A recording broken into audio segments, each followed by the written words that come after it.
नमस्कार, मैं प्रवीण पांडे आप सभी का स्वागत कर रहा हूं। अभी हमारे साथ प्रकाश सिंह जी हैं जो किसानों के मुद्दा को लेकर, जनता के मुद्दा को लेकर हर बार आगे रहे हैं। गोपालगंज जिले की जनता के लिए काफ़ी बढ़ चढ़कर काम करते हैं और फिलहाल गोपालगंज जिले के जिला परिषद संख्या 14 के भावी उम्मीदवार भी हैं। सर, स्वागत है सर आपका।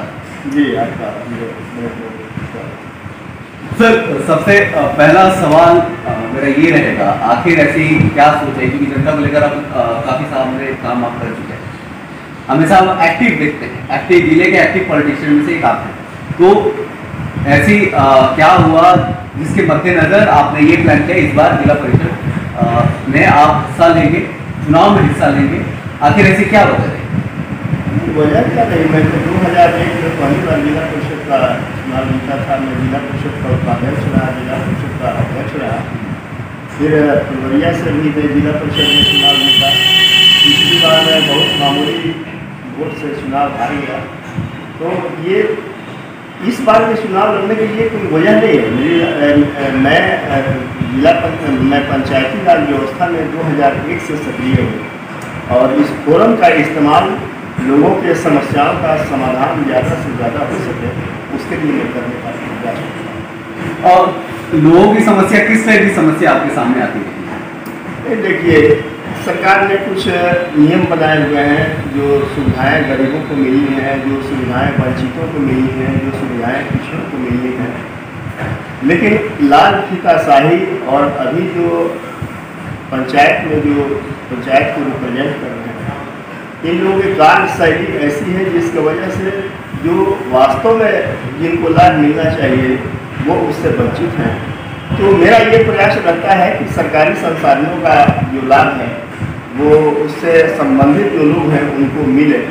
और मुझे लगता है कि जिला परिषद एक ऐसा फोरम है जिसमें जिले के सारे आला अधिकारी, जो 28 विभाग है, उसके सारे जिले के, चाहे वो एग्जीक्यूटिव इंजीनियर बोर्ड के हों, चाहे वो एग्रीकल्चर के जिला के पदाधिकारी हों, चाहे स्वास्थ्य विभाग के CMO हों, चाहे शिक्षा विभाग के DSC हों, वैसे सारे लोगों का वो एक फोरम है जहाँ पर इन गरीबों की बात की जा सकती है, इन वंचितों की बात की जा सकती है।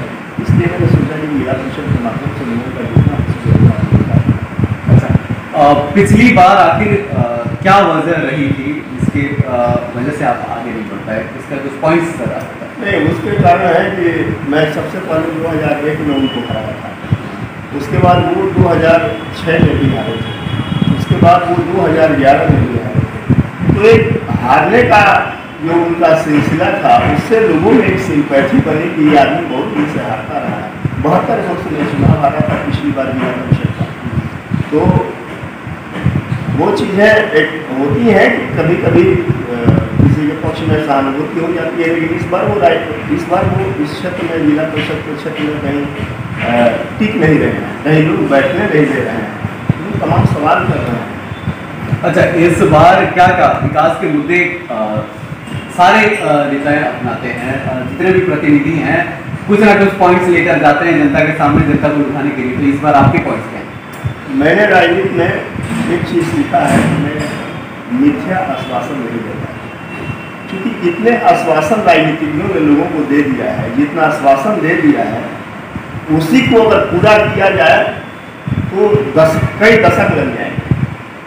और मैं लोगों की जो भावनाएं हैं उसको मैं समझता हूँ, और समय समय पर आपने जैसा कहा, हमारा अपना पृष्ठभूमि है कि मैं हमेशा आंदोलन करते रहा हूँ। जो ज्वलंत समस्याएं हैं, चाहे वो गन्ना किसानों का शासन शुगर फैक्ट्री में 50 करोड़ से ऊपर रुपये बताए हैं, उनके लिए संघर्ष किया हूँ। ये NH 28 देख रहे हैं, इसके लिए मैं जंतर मंतर पर जाकर के मैंने आंदोलन किया है। एक सबसे बड़ी समस्या इस समय है ड्रग्स की। जो लड़के 15 साल, 16 साल, 18 साल के हैं, जो बहुत दुनिया उन्होंने नहीं देखी, लेकिन वो इस नशे के शिकार हो गए। जिनको राष्ट्र का निर्माण करना चाहिए वो राष्ट्र के विध्वंस में लगे हुए, जिनके भविष्य IAS, IPS, doctor, engineer, technician, तमाम वकील, बैरिस्टर ये बनने में लगना चाहिए, वो आज ड्रग्स के में इतने मशगूल हो गए हैं कि उनका फ्यूचर समाप्त हो रहा है। तो मेरी बराबर ये कोशिश रही है मैं डिस्ट्रिक्ट एडमिनिस्ट्रेशन से भी, सरकार को भी मैं हमेशा पत्राचार करते रहता हूँ कि गोपालगंज जिले को ड्रग्स मुक्त बनाया जाए, ताकि जो हमारे नौजवान बच्चे हैं उनका भविष्य बढ़िया हो और वो राष्ट्र के निर्माण में अपनी भागीदारी सिद्ध करें। गोपालगंज के युवा, चूँकि आपने ड्रग्स की बात कही है, तो गोपालगंज की युवा आपको लगते हैं कि ड्रग्स के अधीन हुए हैं और कितने प्रतिशत हुए हैं? नहीं, आप अगर रिपोर्टर हैं तो ये मैं कहूँ इसको, आप ग्राउंड रियलिटी को समझिए। इस शहर के किसी भी वार्ड में आप सुबह निकल जाएंगे, ये चैन छीनने की घटना, ये मोबाइल चोरी करने की घटना, किसी का चापाकल का है उसका गेट खोल देने की घटना, या मोटरसाइकिल बाइक चोरी कर लेने की घटना, ये जितनी घटनाएं हैं इसमें कहीं कोई वो वीरप्पन और तमाम जो माफिया हैं वो लोग नहीं आते। ये वही करते हैं जो ड्रग्स के आगोश में हैं, उनको पैसे नहीं मिलते हैं और उनको ड्रग्स चाहिए, इसके लिए ये सारे काम वो करते हैं। तो ये तो सब लोग जानते हैं। और मैं जिला प्रशासन से ये मांग करना चाहूँगा, एसपी साहब बहुत सुलझे हुए हैं, संजू से डॉक्टर पृष्ठभूमि से जिला पदाधिकारी भी आए हुए हैं। तो पुल पुलिया सड़क नाली ये एक समस्या है, ये जब तक आदमी जिंदा रहेगा स्कूल चाहिए, अस्पताल चाहिए, भोजन चाहिए, सब चाहिए। लेकिन ये एक ऐसी समस्या है जिससे आप जिसके लिए सब करना चाहते हैं उसका भविष्य अंधकार है, तो इस पर नियंत्रण होना चाहिए। नहीं, ये बात सर बिल्कुल आपने सही कही कि हर बार हम नाले की, रास्ते की और इसी सब बातों में हम लोग फंसे रहते हैं, कभी आगे की हम नहीं सोच पाते और हर बार इसी को लेकर चुनाव हुआ है और इस बार भी वही देखने को मिल रहा है। सर, अगर आपको मौका मिले कि इस ड्रग्स जो से निवारण देने का कोई एक तरीका आप सरकार को बताएं या फिर यहाँ के जो पदाधिकारी हैं उनको अगर आप कुछ आइडिया दें, तो ऐसा क्या आप आइडिया शेयर करना चाहेंगे? देखिए, आप पुलिसिया भाषा में कहिएगा तो अपराध दो तरह के, एक संगठित अपराध और एक असंगठित अपराध। तो असंगठित वो है कि एक आदमी कहीं से कोई चीज अपना कर रहा है, उसको वो कभी वो कुछ कर सकता है। एक संगठित अपराध होता है जिसमें एक से दो लोग उसमें इन्वॉल्व होते हैं। मोटरसाइकिल चोरी करनी है तो उसमें एक से दो से ज्यादा उसमें लोग हैं, कहीं उसको बेचा जाएगा। बैंक लूट की घटना है, इसमें एक से ज्यादा लोग उसमें इन्वॉल्व हैं। और मेरा ऐसा मानना है कि जिस अपराध में एक से ज्यादा लोग इन्वॉल्व हैं और उस पर पुलिस अगर उसको नियंत्रण नहीं कर पाती है तो ये प्रशासनिक फेल्यूर है। अब आप मैं यहाँ बैठा हुआ हूँ, आप मुझे गोली मार, यानी सर क्या मिलीजुली भगत की बात कर रहे हैं या फिर यहाँ पुलिस प्रशासन फेल्यूर नजर आ रहा है? मिलीजुली भगत की बात क्या करनी है, ये तो स्पष्ट है, सब लोग जानते हैं इस बात का। दारू पर प्रतिबंध लगा हुआ, दारू सभी जगह पीता है। अब इसमें क्या हमको कहना है कि मिली भगत इसमें है? ये तो साफ दिखता है कि एक रैकेट है जो नेताओं के संरक्षण में है, एक रैकेट है जो प्रशासनिक संरक्षण में है। तो ये हो रहा है, ये इसमें कोई नहीं बात। तो सर ये तो रहा दूसरे मुद्दे पर हम भटक रहे हैं। सर, इस बार जनता के बीच किस किस मुद्दों को लेकर आता है? मैं जाता हूँ जनता के बीच, बस ऐसी बात कहता हूँ कि मैं कोई वादा करके आपसे वोट नहीं दूंगा, क्योंकि बर्तन वही खनकते हैं जो भूखे होते हैं और वादे वही करते हैं जो झूठे होते हैं। तो मैंने कहा आपसे कि वादे बहुत हो गए। मैंने जिला परिषद के अध्यक्ष के रूप में काम किया है, मेरा काम करने का एक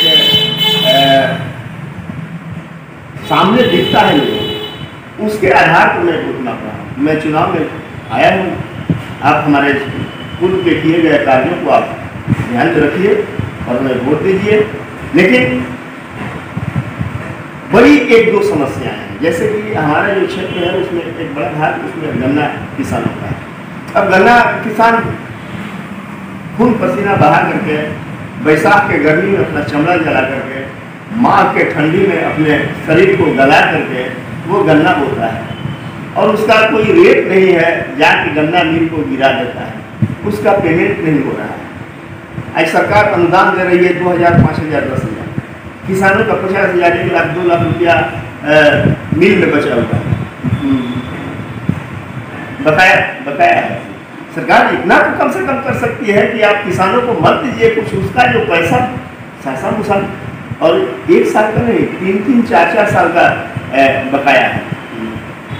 जिला परिषद एक फोरम है, उसमें मैं इस बात को उठाने का प्रयास करूँगा। हमारे क्षेत्र में एक जगह है दाहा नदी उसको बोलते हैं, पखौनी खास पंचायत में 2 पंचायतों को वो बांटती है वो दाहा नदी, उस पर एक विद्युत सौदार केंद्र अगर मैं बना सकूँ, मैं प्रयास करूँगा कि उसके लिए संबंधित विभाग से भी बात करूँ, अपने यहाँ के सांसद विधायक को लेकर के मैं जो बातें कमी है मैं करने का प्रयास करूँ। एक विद्युत सौदागरी अगर बन जाए तो वहाँ पर मुसहर, नूनिया, गोंड, कानून, दलित, एसटी भी, एससी के बाद एसटी भी वहाँ पर एक बड़ी आबादी है। तो जब मरते हैं तो एक शव को जलाने के लिए कम से कम 2 से 3 क्विंटल लकड़ी की आवश्यकता पड़ती है। अब उसमें वो गरीब उसका लाश भी बढ़िया से नहीं जल पाता है। हम तो यहाँ भोजन की बात करते हैं, लेकिन मरने के बाद उसके शव को सम्मान के साथ जलाया जा सके यह भी उसको नसीब नहीं होता है। तो यदि अगर एक विद्युत सौदागरी अगर वहाँ पर मैं बनवा दूँ तो मैं समझूंगा कि मैंने बहुत काम किया और वो हमारे प्रायोरिटी में है। काफी अच्छे मुद्दों पे सर ने बात की और सच में अगर मेरे हिसाब से अगर मैं एकदम बॉल होकर बताऊं तो कुछ ऐसे सरकार को भी आइडियाज दे रहे हैं जो करना चाहिए एक्चुअल में, जो अप्लाइड है, जो इस एरिया के लिए अप्लाइड है, चाहे वो किसानों के मुद्दा हो या फिर वो ST/SC वाला मुद्दा हो, सारे पॉइंट्स कहीं ना कहीं सही है। तो इसी के साथ मैं प्रवीण पांडे इजाजत लेता हूँ। नमस्कार, धन्यवाद, तब तक के लिए बने रहें।